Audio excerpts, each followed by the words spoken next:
It's beer o'clock on Real Ale Craft Beer. Today we've got a beer from Arbor Ales, and it's a can of their Faked Alaska. It's coming in a 6% ABV in a 568 milliliter 1 pint can, and it is a New England IPA brewed with vanilla, citra, Eldorado and Mosaic hops. Looks terrific, that big pint can. Let's get it out into a glass, see what we get.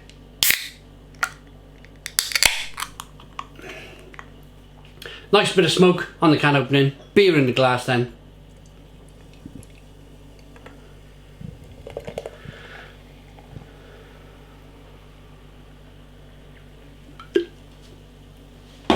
We have a 3-finger Whitehead, lovely hazy looking beer, good levels of carbonation.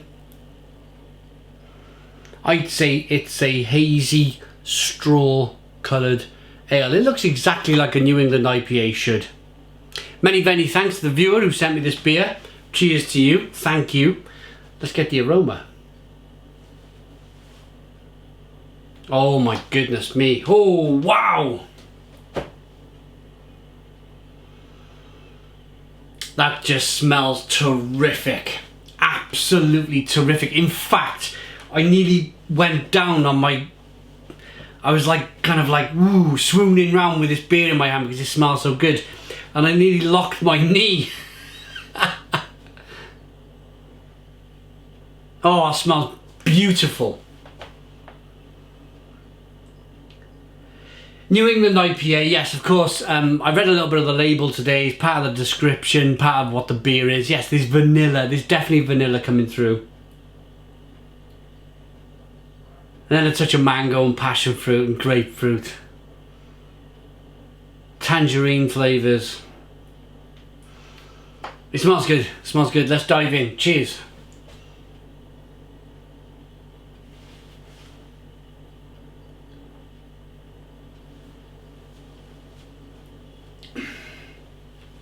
It's called Pudding IPA. Pudding IPA. Oh.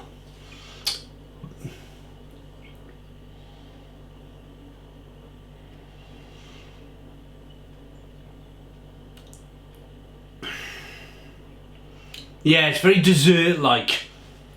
Very dessert-like. It's very nice. It's very nice. I think you've got to be a little bit careful with vanilla. When vanilla is such a big, potent, dominant flavour in anything really, vanilla pods. I think if you put too much in, I think it can kind of overpower a beer and overpower the rest of the flavours in the beer. They've called it Faked Alaska, they've called it a pudding IPA, so they've obviously wanted the vanilla to be very pronounced. They really have, they've gone for that.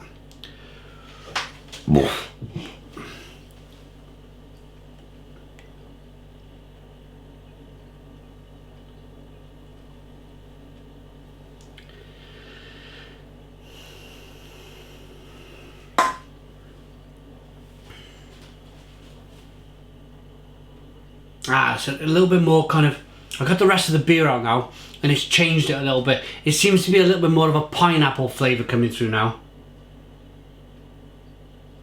which I'm happier with. I've got to be perfectly honest with you. Personally, for my taste buds, I'm happier that I'm pulling some more pineapple flavours on the back end. In the aroma, should I say.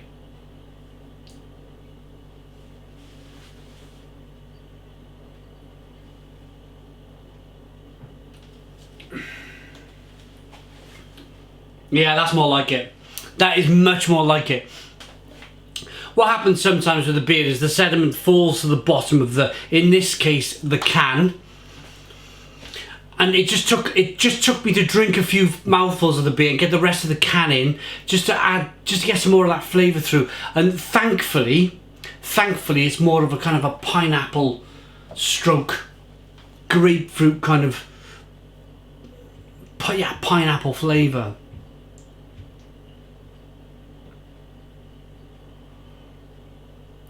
It's much more balanced between the oats, the malt, the sweetness to begin with.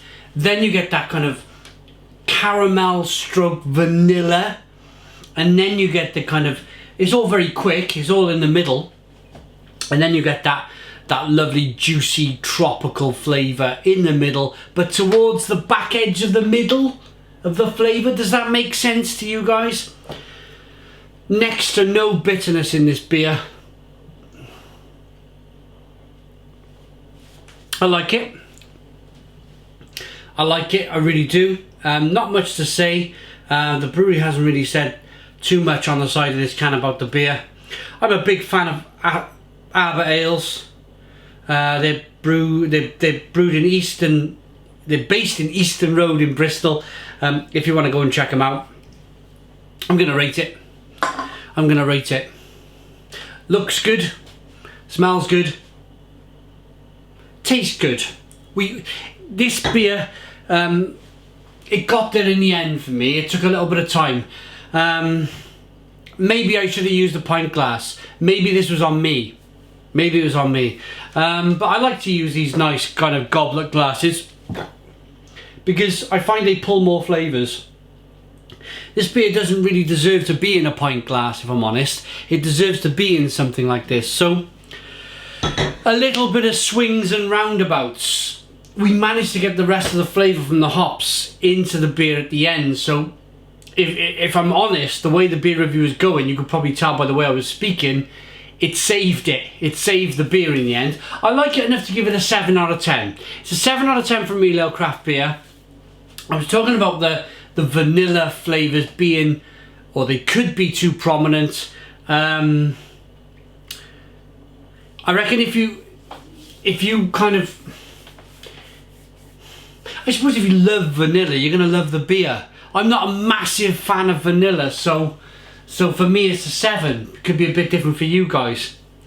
But my worry for this beer is if it sat on the shelf for anything over 6 to 8 weeks and the hops drop off, then you're gonna get a real puddingy kind of malty, vanilla-y kind of almost heading towards barley wine beer. Yeah, 7 out of 10. Thanks for watching. Put your comments in the comments box, subscribe to our daily beer and food reviews, give us a big fat thumbs up. Boom! Cheers.